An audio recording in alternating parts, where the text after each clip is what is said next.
ప్రతి ఒక్కరిపై దించినందుకు స్తోత్రాలు. అయ్యా నీలో పరవశించి కృపణ దయచేయండి. అయ్యా మాకు నీవు పరవశించాలి ప్రభా, నీలో మేము పరవశించాలి ప్రభా. పరిశుద్ధాత్మ తండ్రి నీవు మాలో ఉండాలి ప్రభా, నీవు నీలో ఉండాలి ప్రభా.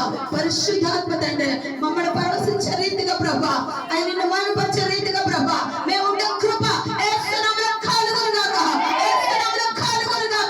పరిశుద్ధాత్మ ఈ స్థలం పల్లాడును గాక, పౌరము వల్లే అల్లాడును గాక, అగ్ని వల్లే అల్లాడును గాక, ఒక జ్వాల వల్లే అల్లాడును గాక. పరిశుద్ధాత్మ తండ్రి నీకు వందనాలు స్తోత్రాలు చెల్లించుకుంటూ ఈ ఆరాధన అంతటిని కూడా ప్రభా నీ చేతులుగా అప్పగించుకుంటూ నీకు మాత్రమే మహిమ ఘనత ప్రభావాలు ఆరోపించుకుంటూ నజరేయునామములో అడిగి పొంది ఉన్నాము తండ్రి.